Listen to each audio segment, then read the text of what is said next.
What's up, everybody? We're out here in beautiful Kansas for Unbound Gravel. It's one of my biggest commercial shoots of the year, and I'm going to do something really stupid, something you guys should never do, and that is bring a brand new camera system out here for the first time on a really important commercial shoot. Now, I do have a little trick up my sleeve. You know what? Give me the camera. Let me show you guys. We got Gajan here, the global launch ambassador for the SL3-S. He's been using it for over a year, probably the best expert I could possibly take, but he has never done cycling before. So we are gonna kind of be discovering it together, but he's giving me some tips and tricks, some different settings to try, and I think we'll get this thing dialed in.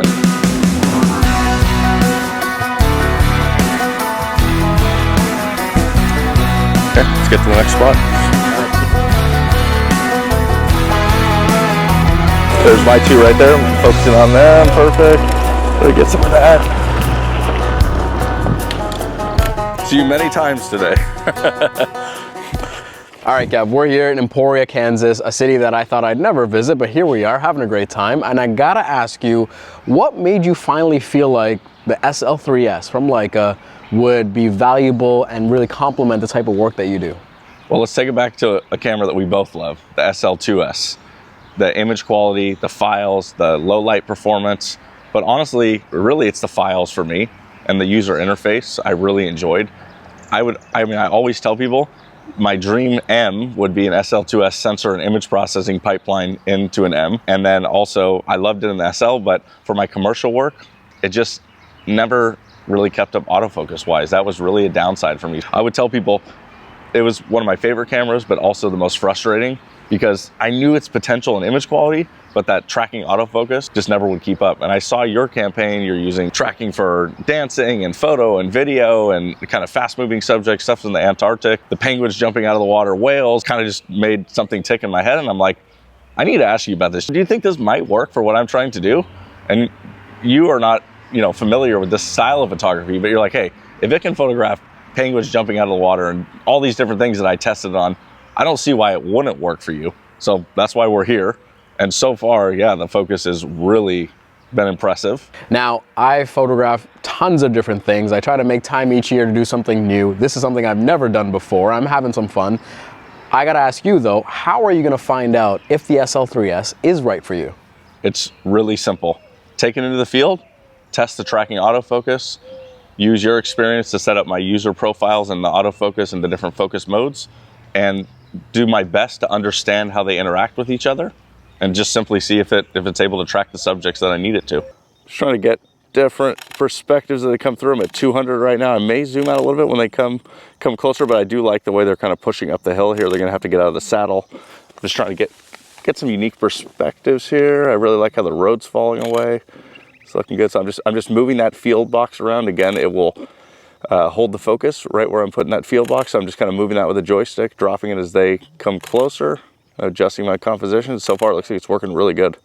Doing some verticals as they get closer. I'm gonna go horizontal. Looking for our rider in here we go. Use that field box.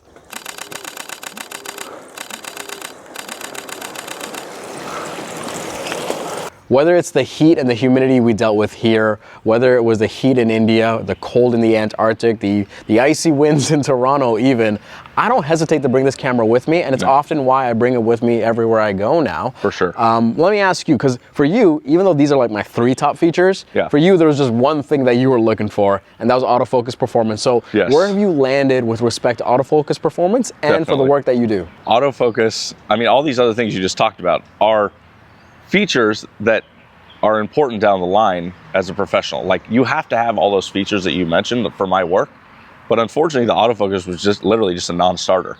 It's like, you have a list of things ranked in number of importance, right? And autofocus is number 1, so if I couldn't pass that test, all the other stuff didn't matter, right? Yeah. It was literally one thing I needed to test. On a longer lens, something like 200, or longer, will it track a subject coming to and from? Which mode will work best for that? And I ended up kind of finding a hybrid of modes that work. It simply passed that first test of will it track the rider coming to and from me, which never would have happened on the SL2S. So now let's work down the rest of that list and see what else it can do. Whole peloton coming right now, basically like the whole pack. The XL is gonna spread out a lot more as the race goes on, but I'm just trying to get some of these establishing shots right here, just kind of get the whole group together. just trying to, you know, tell that story as they come through. And as the night goes on, they're going to break up, of course, but this is our chance to get them kind of all together right now.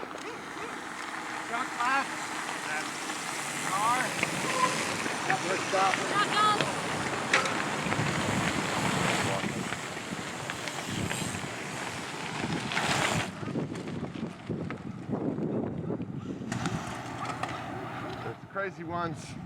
Oh, here's another pod. Careful, there is a truck there.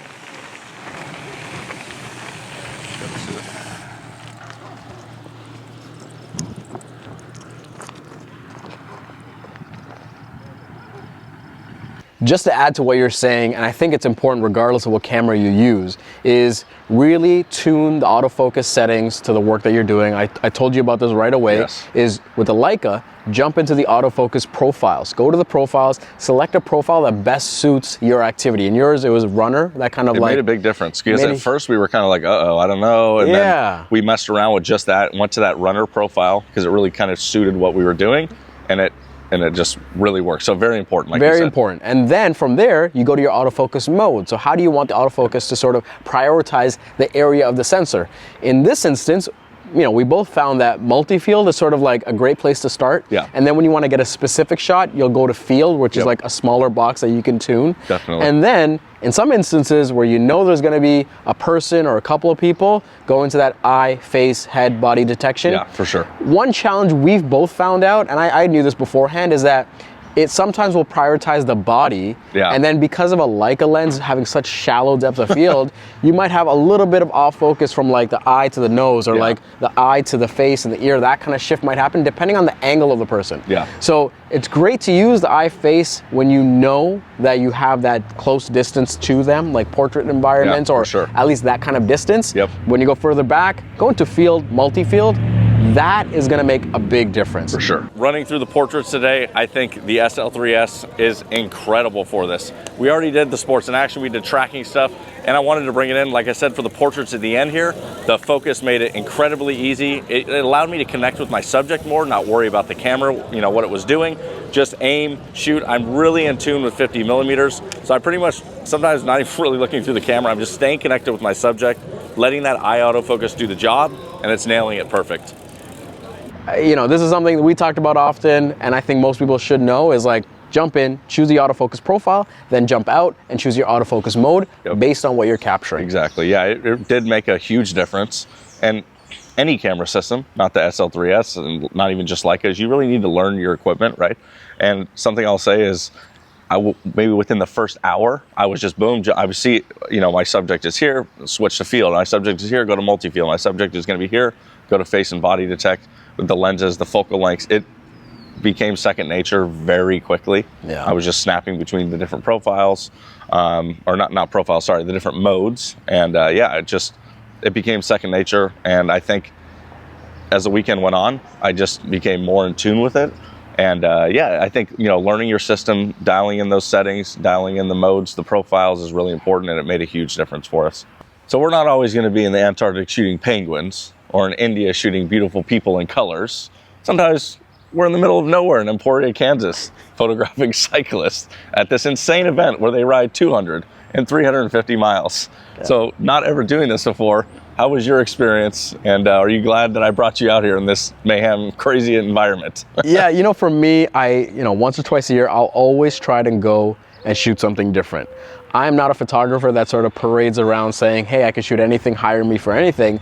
But I do find joy in experimenting and trying new things. 100%. You know, even just to tag along with you and just to kind of see, hey, what is this world like? You know this about me. I am often very interested and intrigued and curious about people that are obsessed with things. And we found these people that are doing these insane, intensive races, like this just grueling races, and seeing those people, seeing the psyche of these people, being around them, interviewing them, I found a ton of joy in that. Yeah. Now going back to the shooting experience, like this is where I really get to appreciate this camera that I, got the luck to be the global ambassador for. Yeah. I really believe in this thing, and it's tricky because as a global ambassador, people wonder, like, are you paid to say this, or do you actually believe it? Yeah. You know this about me, I bring this camera with me everywhere. Yep. And it felt like this multi-tool that I can go in and I can get these creative shots, I can get these action shots, I can quickly move into video. And you saw this. We were doing it. I mean, literally, Gajan was shooting video for this video, right? B-roll, clips, everything. And just with the click of a button, switching back to okay, out the window, shooting photos, and then hit the button back into photo mode. I mean, it's that, I guess, is a good testament to the speed of the camera to have that ability to switch back and forth. And again, like, everyone's goals differ, everyone's ambitions differ, and then also their proficiency differ, right? For someone like me, I am often moving between photo and video. To be able to do that as quickly as I can with this solution, to be able to do that while hanging out of a car, and this one moment that really stuck out to me is, like, we were with this one rider, this incredible person, and riding side by side, getting out, getting low, getting this shot where it's tracking focus of his feet kind of cycling on the bike, and then holding that shot with the image stabilization, and then pulling up to the handlebars, and then up to him, and then having him sort of ride off as the car slowed down. Yeah. That oneer, again, like, it's not gonna go in my portfolio, whatever it is, but in that moment, it is this beautiful shot that I feel is a testament to what is designed here. Yeah. And you can't help but feel a little bit of joy when you get those moments where you're like, holy shit, we actually got what we were looking for, right? For sure. So again, thank you for bringing me out here. I think for me, it's just this thing that I encourage more and more people to do. 100%. If you can find an opportunity to try new things, to test, and also use it to grow. You got to test a few lenses on this trip. So tell us, what are the lenses you got to experiment with, and a little bit of feedback on each of them? For sure. So we got to shoot the 50 Apo, which you guys saw mostly for the portraits that we did. They're just so unique. Like, I love the Leica S, the medium format camera, and the SL Apo lenses give me some of that S character into them, but a little more optical performance for sure. So I would say for those portraits, just people see f2, f2, f2. They're so fixated on that number because traditionally other companies have taught us the lower the aperture, the better the lenses, right? Well, not all lenses are created equally, especially even the 24 to 90. We're like, oh, 90 at f4. And then we looked at some of the photos and we're like, that really does not look like f4, right? So I would say both of those 24 to 90 or any of these SL lenses. Thank you for corroborating things that I've been saying for years, and especially, with the launch of this camera. Yeah. Those SL Appos that are coming out of Germany, there is really nothing like them in the full frame market, For sure. and not all F2s are built the same. And look at the size. I mean, just also, that's very important, size and handling wise. Yep. They just fit this camera so dang perfect. Yeah. And then to have that performance, the focus is great inside of them. And Peter Carva was the optical designer at Leica that really had a big influence in these lenses. Yeah. He says, only stop down if you need more depth of field. Performance-wise, optically, the lenses at f2 perform the same as they do stop down. Yeah. And I'm a wide open shooter. Yeah. I love shooting wide open. The thing is, this at f2 does not fall off like other 50s at f2. It's much quicker, so it's not a linear fall off. It basically happens much faster from the plane where it is in focus to out of focus. Yeah. So they actually have kind of tuned that to happen much quicker, which I love. I think it just gives a really unique look. Now, I had a bit of a UPS issue, so I couldn't bring the 90 to 280 with me. Yes. Instead, we had the Sigma 7200, which is also great because we got to, expand and test the L-mount Alliance. For sure. You got to test this out. So what was your experience with that Sigma 72 to 200 on this body? My experience was it was as good as a Canon 7200 that I've used, basically any of the other big brands, kind of equivalent lens. Not as good as maybe the 90 to 280, of course, but my other perception of it was, holy crap, for whatever this costs, like I think around 1,500 US, what an insanely awesome value, what a great lens. It's very lightweight, which I like. It's not doesn't feel like cheap, but it's much lighter than some of the Leica lenses, which for me, in this event, we're in a car, we're kind of leapfrogging. Weight doesn't really matter, but sometimes, I'm in the Swiss Alps or wherever in Europe, riding on my bike, and I'm carrying my kit for 8 hours, 9 hours at a time. Yeah. So weight really does make a difference. So in that instance, I'll tell you, the 7200 Sigma would be in my bag instead of the Leica lens, because, it's okay to sacrifice a little bit of performance to be able to not break your back the whole day and maybe get some extra shots, right? Right. Honestly, like I said, the lens performed as good as any other 70-200 I've used. A lot of functionality on it. The build quality felt great. It didn't feel out of place on the camera. I mean, what I'll say is I'm gonna buy one. You know, that's as simple as that. Okay, so like I mentioned, I have not owned native SL lenses for a little while. Some of them have been out. Some things have changed. You know, some new lenses have come out. So I'm curious if you were to, you know, tell me, hey, what are your top 3 favorite lenses? What are the top 3 that maybe the first you would look at? Yeah. You know, what is that going to be for you? Yeah, if I'm building out a kit, the first lens I'm going to get is the 24-90 from Leica, the Vario Elmerate. Yep. Workhorse lens, built incredibly great. Like you can use it in any condition. The F4 images, they deceive people. They look like something much shallower than what an F4 would render. 100%. And just the quality and precision of this lens, it is incredible. Photo, video, fantastic. The next lens I tell someone to get, if you're getting an SL body, you gotta get one of their new SL Apo lenses. For sure. You have to. Pick a focal length that you enjoy and get it, because it is a lens you might buy once and use for the rest of your life. We saw the Autofocus 100%. Performance. Yeah. You know, even though a few years old, it performs incredibly well. Does. I have the Apo 50. You know this. I think I have too many 50mm lenses, so I think I might have too many 50s, people. I think I might swap this out for a 75 or a 90 in the future. Sure. It's gonna be a different perspective. And then the last lens is an M lens. Now, okay, I'll tell you what my current answer is, all right, and it might switch. Okay. My current answer is the close focusing 35mm f1.4. Okay. If I had to pick one lens for the M mount, that is my lens. That's the one I'm gonna use for the rest of my life. For sure. Love it. And on this, it performs incredibly well. There's something about M lenses on this SL3-S sensor, that 24 megapixel sensor, is just crazy special.